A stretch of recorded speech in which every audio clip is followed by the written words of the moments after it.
Let's mic सफलता की रामायण।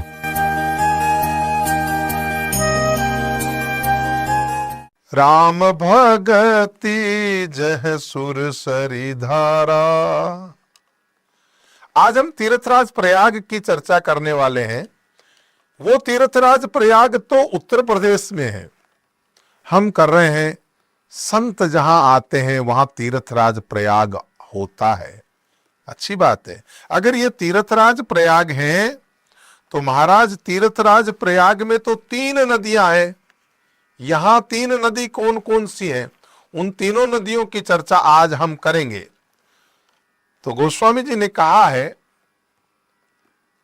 राम भगत यह सुरसरी धारा। पहली नदी है इस आध्यात्मिक तीर्थराज की, पहली नदी है राम भगति। और भगवान राम की भक्ति को मां गंगा के तुल्य बताया है, क्योंकि तीर्थराज प्रयाग में कौन कौन सी नदियां मिलती है? गंगा, यमुना और सरस्वती। और ये संत महापुरुष जहां जा रहे हैं, जहां जाते हैं वहां त्रिवेणी लगा देते हैं। ये कौन सा तीर्थराज है, यहां नदी कौन सी है? कि भगवान की भक्ति की चर्चा होती है। भक्त वैष्णव है ना, जो परमार्थ रे कारणे साधु धरे शरीर। भक्त वो जिनकी चर्चा पिछले एपिसोड में हमने की थी। भक्त वैष्णव। कौन वैष्णव? विरक्तो वैष्णवो विप्रो। अरे वैष्णव कौन? गांधी जी ने बताया। वैष्णव, सच्चा वैष्णव कौन? सच्चा भक्त कौन? वैष्णव जन तो तेने कहिए, जे पीड़ पराई जान रे। जो पराये दर्द को समझ सकते हो, जो सही दुख पर छिद्र दुरावा। और वो संत महापुरुष जाते हैं वहां प्रयाग होता है, वहां भक्ति की चर्चा होती है। यही गंगा जी है। राम भगति जय सुरसरी धारा। बोला ये तो एक नदी हुई। दूसरी नदी बोला सरस्वती जी। सरसई ब्रह्म विचार प्रचारा। संतों के पास भक्ति की चर्चा होती है। दूसरी ब्रह्म ज्ञान की चर्चा होती है। मैं कौन हूं, कहां से आया हूं, ये सृष्टि कब पैदा हुई, क्या था, क्या होगा। इस प्रकार का जो भगवान कैसा है, मैं तो ना जानू हरि कैसा है। परमात्मा को जानने की इच्छा, अथात तो ब्रह्म जिज्ञासा, ये सरस्वती है। सरसई ब्रह्म विचार प्रचारा। यानी सरसई क्या है? ब्रह्म विचार की जो चर्चा है। और फिर तीसरी नदी कौन सी है? तो देखो, पहली नदी हुई भक्ति, जो गंगा जी है। दूसरी नदी हुई ब्रह्म ज्ञान की चर्चा। बोझ करी गुरुदेव दया कर, शब्द सुनाए कयो हरि नेरो। जो रवि के प्रगटे निसिजात, सुदूर कियो ब्रह्म भान अंधेरो।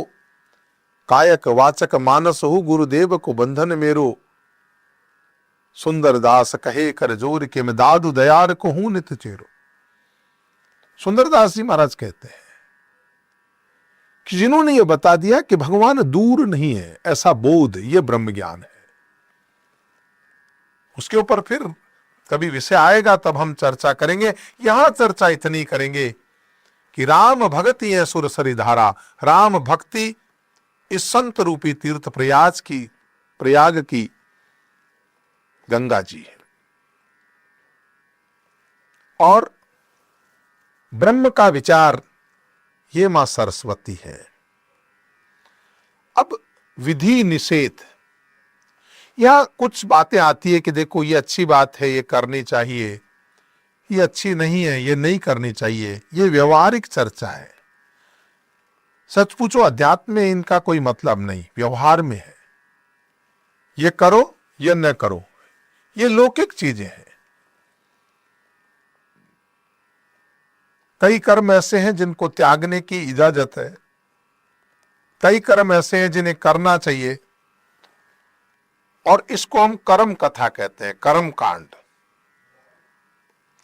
और ये जो कर्मकांड की जो बात यहां चर्चा होगी, ये किसने कही? रवि नंदनी है।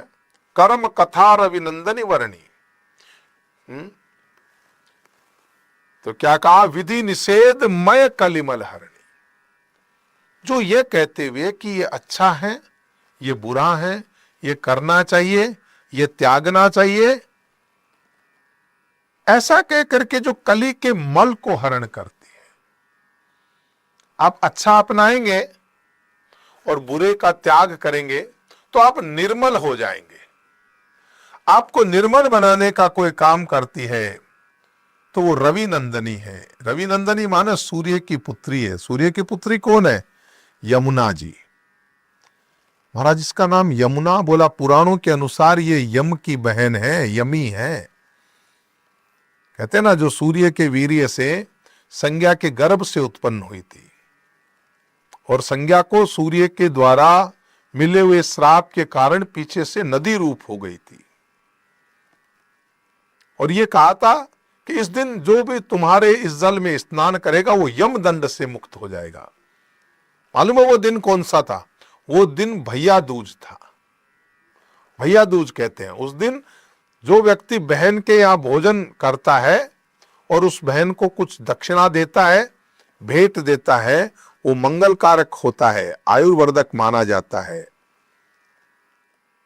क्योंकि यम और यमी का मिलन हुआ था।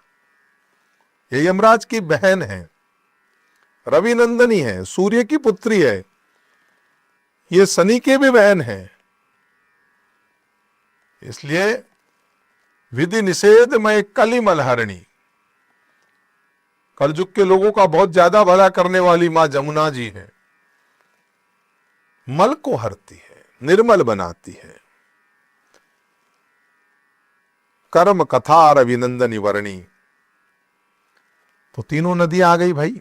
राम भगति गंगा जी, ब्रह्म का विचार सरस्वती जी, और ये करो ये न करो लौकिक व्यवहार की।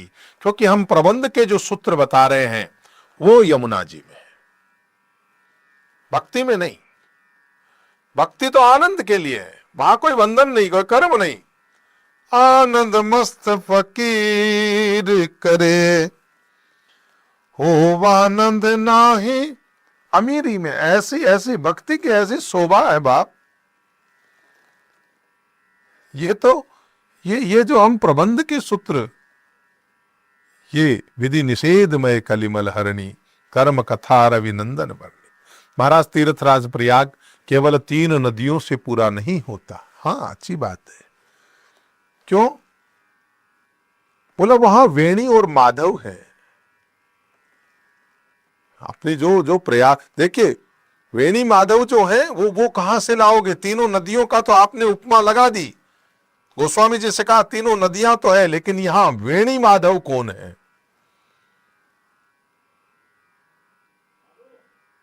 वेणी माधव का संयोग कहा है श्रीमद् रामचरितमानस में, इस प्रयागराज में। सच पूछो तो ये राम कथा त्रिवेणी है जिसको संत सुनाते हैं। तो वेणी माधव को क्या कहा? हरिहर कथा विराजती वेणी, सुनत सकल शुभ मंगल देनी। इसमें हरि और हर की कथा है। हरि माने भगवान श्री हरि विष्णु, राम कृष्ण, ये श्री हरि है। और हर माने भगवान शंकर। श्रीमद् रामचरितमानस की कथा जहां जहां चलती है वहां न केवल राम जी आएंगे, बल्कि वहां पर भगवान शंकर की भी कथा है। शंकर और मां पार्वती का संवाद, फिर शंकर की कथा, और फिर कभी राम जी की कथा, तो कभी हरि की कथा, कभी हर की कथा। और एक बात ध्यान रखना, जीवन में हर सिर्फ एक भगवान शंकर हो सकते हैं। कुछ लोग अपने नाम के आगे हर, उनके समर्थक भी हर लगा, गलत है, गलत है बाप। व्यासपीठ से कहना चाहता हूं ये सबसे बड़ा अपराध है। का मंगल हो, खूब खूब आनंद हो, जय हो। आप सुन रहे थे let's smile more than radio. Follow